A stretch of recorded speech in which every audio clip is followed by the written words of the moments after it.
Hi there, it's Legge again, and I'm thrilled to report that continuing to do really well on a cleanse, and I can't believe it's day 20, and I only have 11 days left of my my clean program commitment that I've made for 31 days in January, and I'm starting to get a pretty clear picture of what I'm going to expect of myself starting February 1st and to round out first quarter. So, what I'm not going to do is what I've done in the past, and these daily videos are helping me hold myself accountable to that, by the way. Which is to just dive right back into my red wine consumption and eggs. I'm really kind of excited to to bring eggs back into the mix because baking is a lot less. The texture is just not quite right without eggs. I made some vegan juicer pulp muffins last night, and they're not too bad. I posted my recipe on the Nourish board on Pinterest for those who care, but they turned out a little bit too. Um, they're very moist. They're very moist. So the texture not quite right. They do have cocoa and carob. They're quite tasty. Anyway, and so that said, I'm doing really great. I A couple other things popped up today for me, and I will share a tip that I really like, and I've got a lot of clients using this now. As I think of things while I'm driving, so if I'm not on a phone call or purposely talking with someone or listening to some sort of audio. So I love Audible for my book club selections and other motivational audio. I often will have ideas or be strategizing about how I want to handle a project or certain phrases I might want to use or ideas for working with a client. And so I use the Evernote app on my phone and I open up a note and use the record audio feature. So I'm just kind of talking through it. Anyway, so I had one that I recorded today specifically about mindfulness.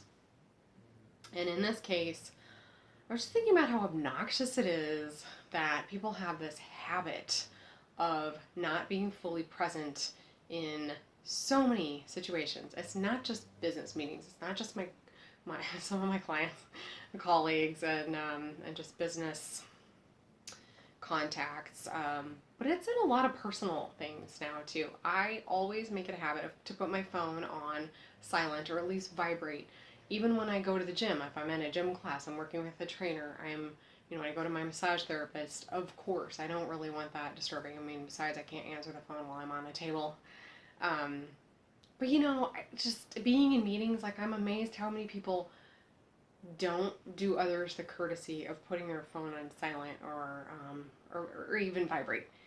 So, and yeah, I know you're going to say, well, that's important. No, that's showing your insecurities, frankly. Unless it's truly life and death. If your job is truly life and death and you're having a meeting, a business meeting, you probably still should have it on vibrate, frankly.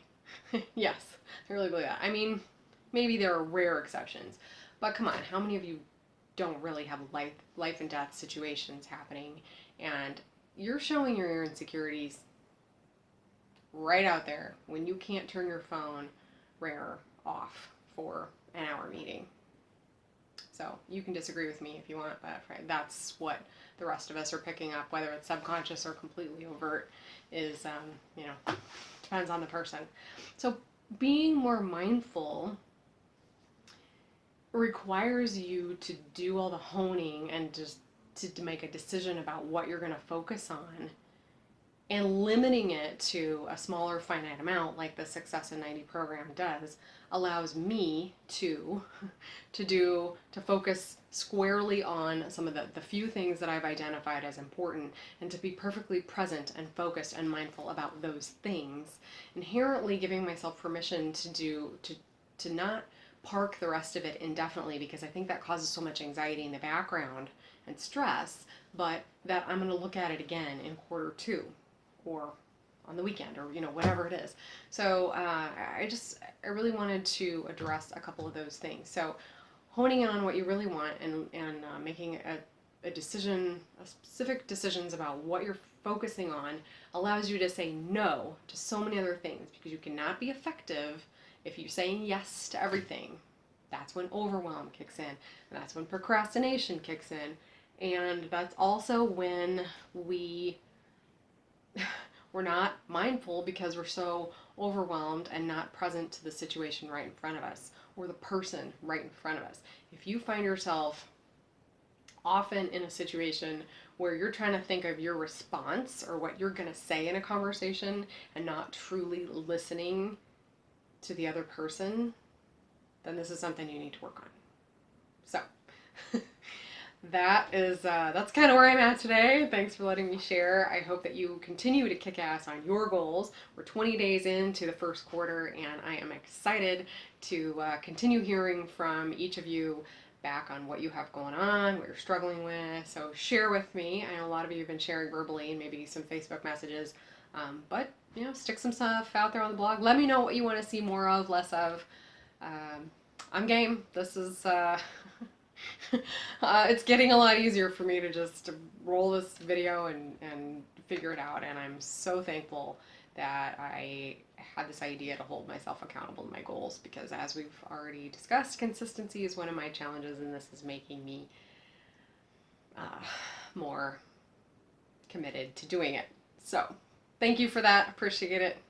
Woo! Keep kicking ass.